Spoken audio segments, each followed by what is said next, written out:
Very good afternoon. This is Commander Sudhir Kumar, and dear friends, I keep speaking on various topics those are relevant for India development. I have got my YouTube channel, that is Commander Sudhir Kumar. Commander is only CDR, SUDHIR Sudhir, Kumar KUMAR. So today, friends, I am going to discuss a very important issue which India is confronting, and that is why our R&D efforts have not gone to a scale where we could have reached by this many years after the independence. Rather, I will say our R&D efforts, the research, what we were doing, the fundamental research and even the standards of other research, or the research in technical aspects or technical subjects after 90s rather has gone down. And it concerns me because it's not only I served in Indian Navy, but I had an opportunity to work in R&D projects and to be in institutes where the frontier work of research take place. There have been many projects. If I say I start from the ATV projects, which was for making submarine for India, the Tejas aircraft, it was making an aircraft for Air Force, and associated with this project was Dhruv helicopter and Dhruv helicopter version for Navy, Army and Air Force. Then there had been Arjun tank projects making indigenous the best tank in the world, and finally I come to the project P-15 or the conventional submarines. Those were supposed to be made in one of the Indian shipyards. And if you look at these all four projects, you will see that considerable amount of delay took place in these projects. So today we have to sit back, analyze very critically that why this delay took place.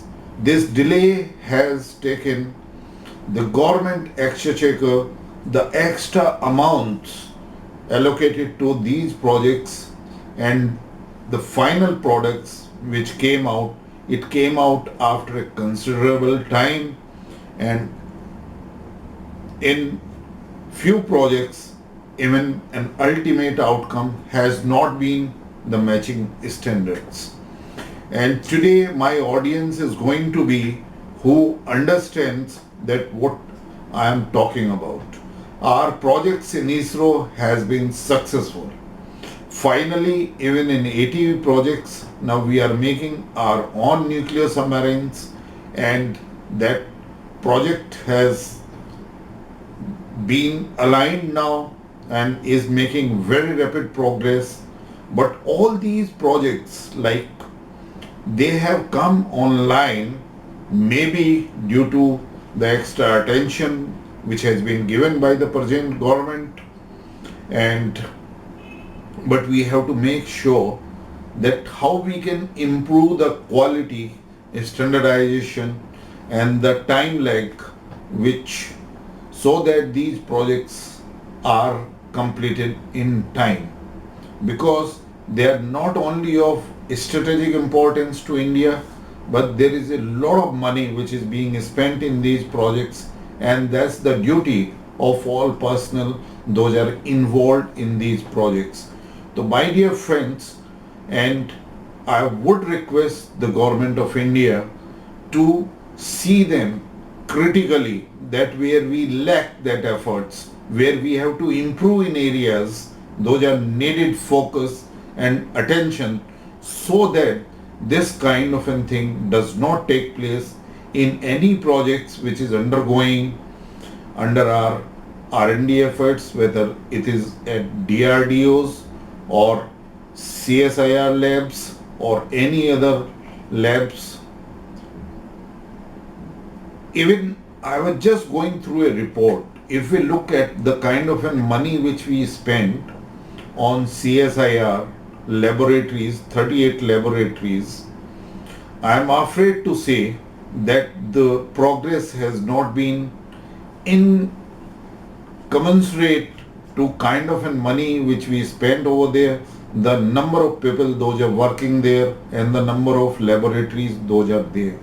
So there is an urgent need that a high level committee or a sort of commission or a group comprised of scientists or the people with relevant experience get conjoined together and see to it that how this lacuna which is there in our R&D projects could be removed forever and we progress. It's not that we are not having the technical capabilities we have. It's not that we are not having the infrastructure we have, but still why these projects get delayed. Now inefficiency, the corruption also has been removed largely, especially in last 6.5 years.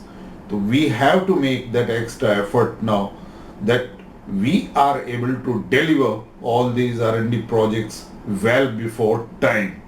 Now I am coming to it that ISRO projects has been a tremendous success for India, and there had been other DRDO projects as well as far as guided missiles are concerned.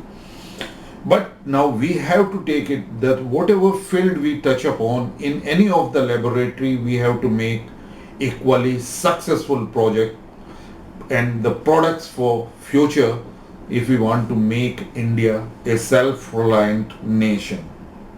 Even I could see now a very important aspect is that R&D also, I feel the research standard is also gone down in last 15 to 20 years. I had been to defense labs, I had been to Department of Atomic Energy, different institutions, I had been to CSR labs, DSTs and other projects review I have undertaken, and what I feel now, our research has become paper oriented. Like the people those are involved in that in last 20 years, they want that their papers must be published.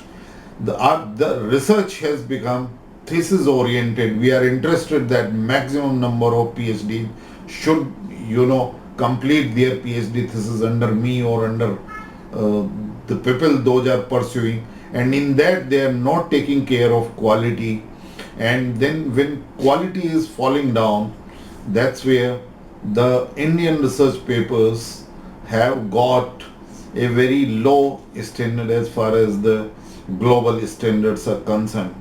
So with this, I am sure that some of my friends in scientific fraternity or those are working in these labs or DRDOs or CSIR labs, DST labs or many other prestigious institutions including ISC and TIFR will pay attention to it. And my request is that ultimately it boils down to an individual, that rather than we look into that, we maximize the publishing of our papers, we maximize a number of theses under us, we pay attention to that. Please look into it, that how much money the government is spending on these efforts and how fast we can deliver and how fast we deliver a technology which could be converted into in commercial production, so that life or so that the defense products could be improved and gain momentum. I am sure we will do, and there has been, I have heard that the committee has been comprised by now some IIT directors and scientists drawn from other, they are going to look into it, that how we can channelize all these efforts into our R&D, what sort of an structure and outcome must be there for all these organizations, so that we make our R&D efforts a very cost effective, and the policy revision could take place so that our fundamental research become that strong, which was once upon a time it was there in India, and that fundamental research has to be the best, second to none in the world, because our future depends on that. If we are keeping a pace with the R&D efforts, then only the every single paisa which is spent in these projects gets converted into an outcome of a quality product which make India self-reliant. So with that, till the next time,